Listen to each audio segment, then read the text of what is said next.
All right, our goal is to knit together two scans into one. I'm going to go into the GIMP program. I'm going to the File menu and choosing Open. And I am going to open the bottom part of this picture, Open. Then I'm going back to the File menu, choosing Open again, and opening the top part of the picture, Open. This one it wants me to convert. I don't know quite why. Sometimes it wants me to convert things and sometimes it doesn't. In theory, these two files are exactly the same color system, but for some reason it wanted to convert one of them. So I go ahead and say, yeah, do it. Never seems to be a problem. I now have the two images visible, and I can switch back and forth between the two by clicking on their little icons at the top of the screen. I want to actually have a third workspace, so I will pick one of these. I'll just take the top one here, and I will say Image, Duplicate. So I go to the Image menu and choose Duplicate. That gives me a third panel. This is called Untitled. So I now go back to the bottom image, and I say Edit, Copy.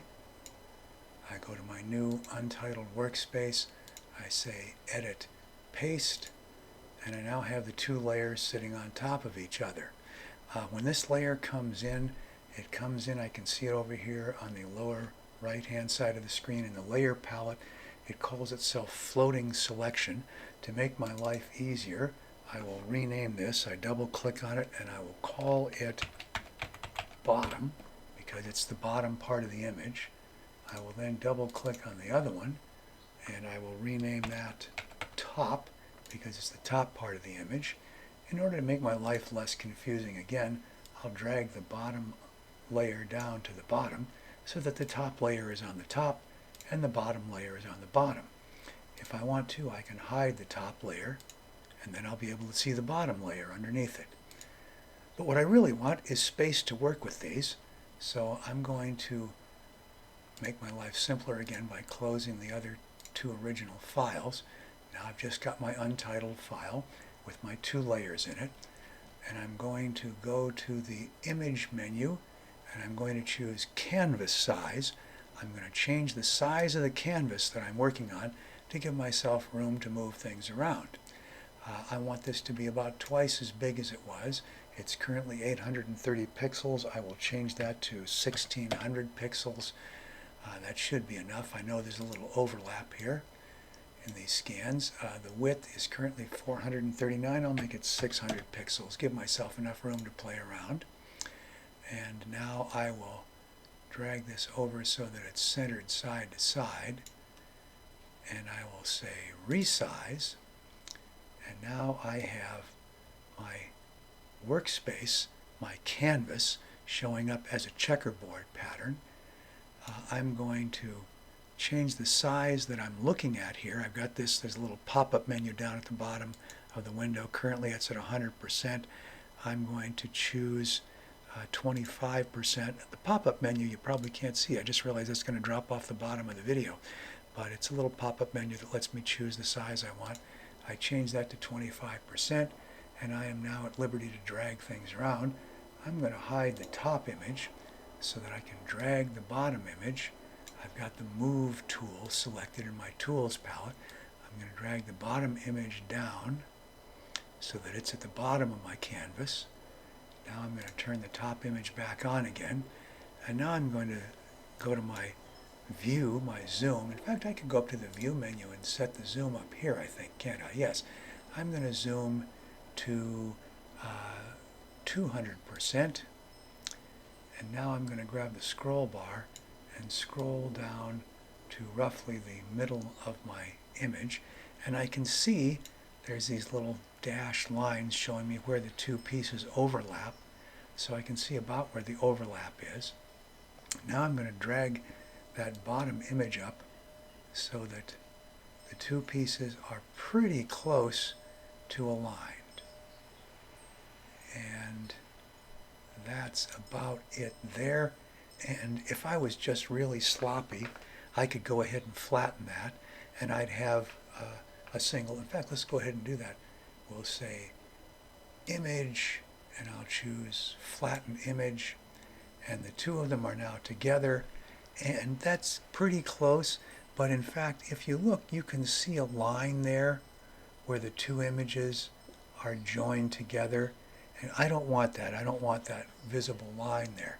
So I'll go up to the edit menu and I will choose undo flatten image, and we'll do a better version of this.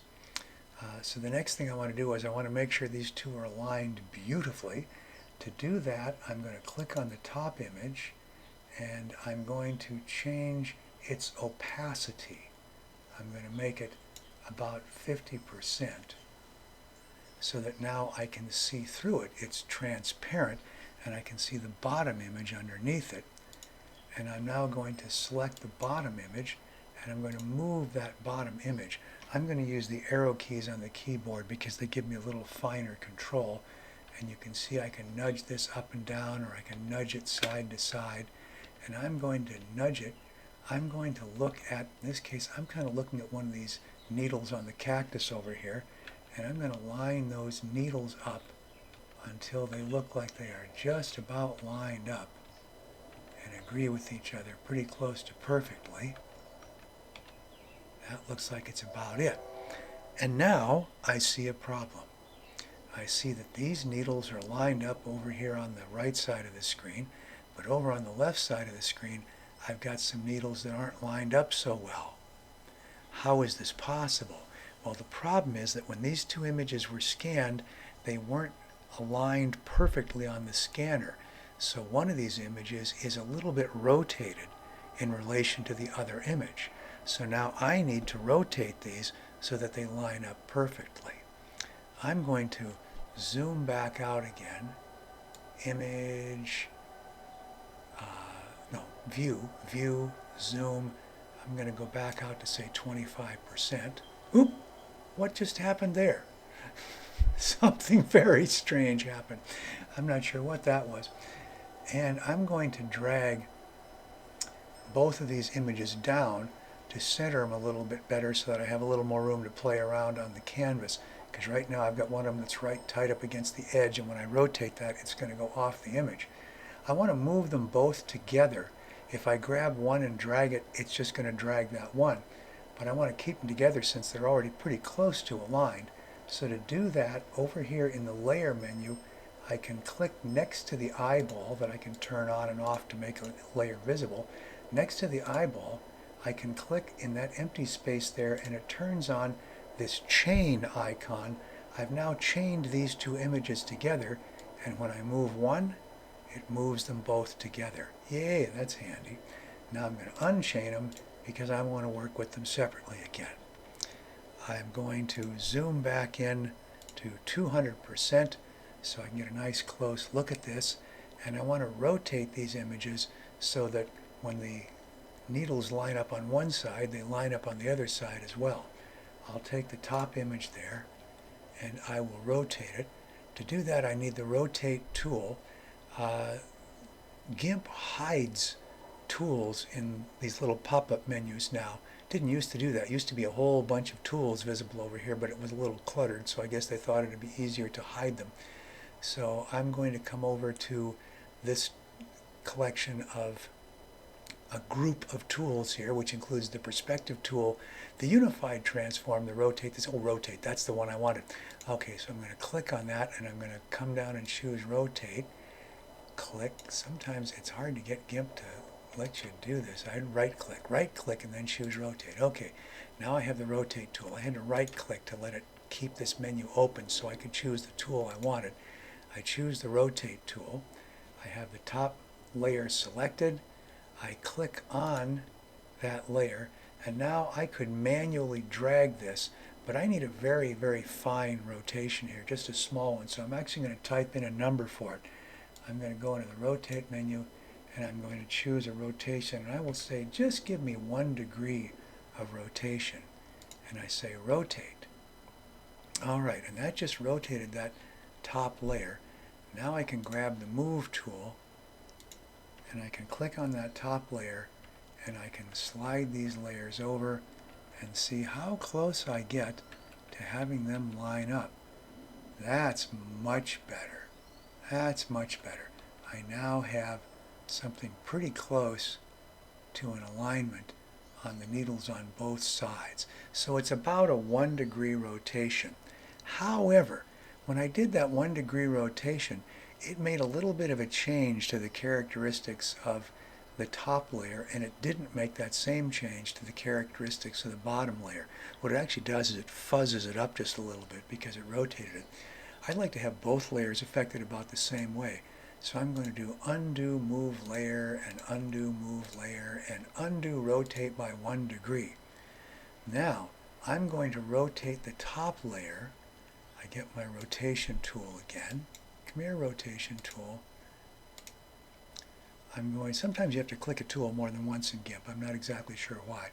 I'm going to rotate the top layer, and instead of rotating it by 1 degree, I'm going to rotate it by 0.5 degrees. Rotate. And then I'm going to rotate the bottom layer. I'll click on the bottom layer, get the rotate tool, and I'll rotate that one in the opposite direction. So I'll say minus 0.5 degrees, rotate. Now, if I get the move tool and I grab the top layer again, and I click on it and align things, once again, I should be able to get those needles to align pretty well, which they do there. But I've rotated each of the images about half a degree, so it's put roughly the same quantity of fuzzing to both halves. All right, now I have my two images nicely lined up. Now, again, if I wanted to, I could, let me just change this back to opacity 100% opaque. I could again flatten my image. It's better lined up than it was before. I'll just go ahead and do that. Image, flatten image. But again, there's still a clearly visible line here so that I can see where my two scans are pieced together, and I don't want that. So I'm going to go to Edit and choose Undo Flatten Image. Now I'm going to choose a path to do my join on. And to do that, I'm going to go up to the ruler here on the picture, and I'm going to click in the ruler and drag down. That creates a grid line, and I'm going to put this grid line right on the bottom. I can see where the bottom of that image is, right on the bottom of the top image. Now I'm going to hide the top image, and I'm going to drag another grid line down and put it right on the top of the bottom image. You'll notice that it's not lining up straight. There's actually a little bit of a gap on one end, overlap here, and that's because we rotated it, so it's not quite 90 degrees anymore. Okay, I'm going to make the top one visible again. Now I have these two grid lines, and I know that my overlap, the area that I want where the overlap to be in, has got to be somewhere in between these two grid lines. If I erase anything up above here in the top part or down below here in the bottom part, there's going to be a gap in the picture. But I can take out anything in between, and it's going to be just fine because I have both images on the area in between these two grid lines. I will now grab my free selection tool, and I'm going to create a free selection line that runs through between these two grid lines that I put in there. I want to choose an area where there's nothing really important. This line is going to be fuzzed up, and so I'm not going to go through some place where there's a lot of rich detail because you might be able to see it there. So I'm going to start over on one side of the picture, and I'm going to come through. I could do a straight line, but I'm going to do a crooked line because crooked lines aren't as visually noticeable to people as a straight line is. And I'm coming across through places where there is just kind of general broad areas of color instead of sharp, crisp details, so that I'm not going to be noticeable. I'm hiding this line by making it crooked and by making it not go through areas of sharp detail. I get all the way to the other side of the picture. Now I'm cutting off of the top image, top part, so I'm going to be throwing away everything underneath that line. I have to close this figure, so I come down below my grid line, quite some distance below to be sure I'm not making any mistakes here, and I click another corner, and I click another corner, and I come up and I close that object by clicking on that last dot. Now, I have a nice sharp crisp line there which still might be visible, so I want to make this even more not noticeable, and to do that I go up to the select menu, and under the select menu I choose feather, and that opens this dialog box, and I'm going to tell it to feather it by 20 pixels, which is a lot of feathering. I'm going to tell that OK. Now, in the correctly working version of GIMP, you would see a softer version of that line, and you'd see a little shimmery effect. The latest version of GIMP, there's a flaw, there's a bug in the program, and it makes that line disappear entirely. So it's still there, it's selected, but you can't see it at all. However, I should see an effect if I click the delete key on the keyboard. Now on my Macintosh, there's two delete keys. There's the delete key that's the backwards delete in a text document, and the delete key that's the forward delete in a text document. And the backward delete doesn't do anything in GIMP. I click it, nothing happens. If you don't have both delete keys, then there's probably a function key on your keyboard, and you can hold down the function key and click the backward delete to get the forward delete function. I've actually got the forward delete key on my keyboard, so I'm going to click the forward delete, and it deletes. I don't know if you saw the difference there. I'm going to go up to Edit and choose Undo Clear, and I'm going to click that delete key again. And if you watch in this part of the picture here, the bottom part of the upper image is going to disappear and reveal the top part of the lower image. You'll see a little difference, delete, but what you don't see is a sharp, crisp edge between those two sections. It's an irregular line, and we softened it by doing the select and fuzzing the select. What was that called again? Select feather. Yes, we feathered the selection by 20 pixels. So there's no noticeable, visible distinction between those two halves. I can now, I got to tell you one more thing. There is a weird thing that happens in GIMP sometimes, and I just had it happen with another one of these files. No idea why it does it sometimes and not other times. But sometimes when you hit that delete, instead of giving you a transparency here, let me just hide the bottom part of the picture. You can see I've actually got this fuzzed edge that I created, and it goes to transparent. Instead of going to transparent, it will go to whatever your background color is. And if that happens, you have to undo your delete. Then you make sure you have your top layer selected, the one you want to delete from, and you go to the layer menu and you choose Layer, Transparency, Add Alpha Channel. I can't add an alpha channel now because this one already has an alpha channel. Don't ask me why. Sometimes you pull one of these scans in and it already has the alpha channel. Sometimes it doesn't. But if when you do that delete, instead of getting a transparency, you get the background color, you might get black or white or something showing up here that you didn't want, then you undo that delete, you go to Layer, Transparency, Add Alpha Channel. The alpha channel is the channel that allows you to have transparency in a layer. Then you go back and you redo your delete, and you'll get that delete to transparent instead of delete to the background color. I will now turn the bottom on. I no longer need these lines here. I don't actually have to get rid of them, but if I just want to make things look neat and tidy for myself, I can actually click on a grid line and drag it back into the ruler to make it go away again. I can still see this little edge because that's the edge of my top layer, but if I go to the layer menu and choose flatten image, oh pardon me, the image menu and choose flatten image, or I can go to the layer menu and choose merge down. Either one of those will merge those two layers together.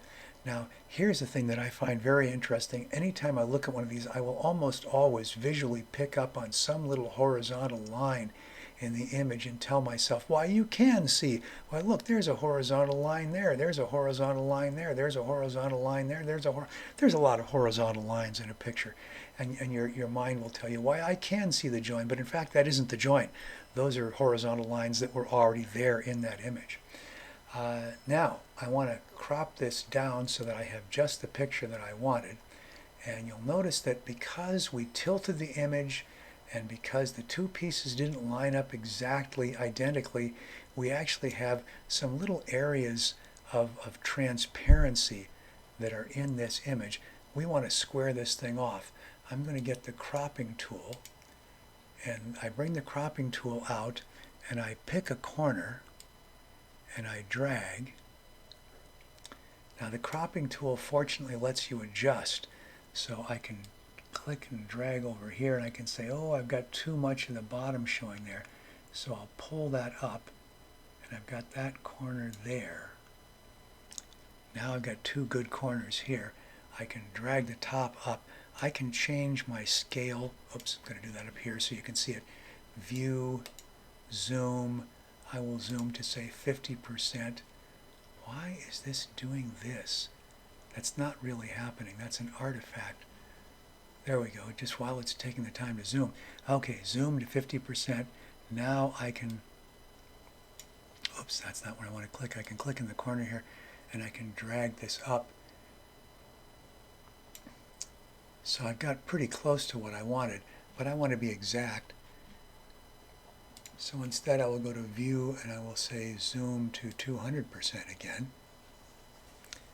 And on this cropping tool, it's now misbehaving. I should be able, oh, did I just accidentally crop?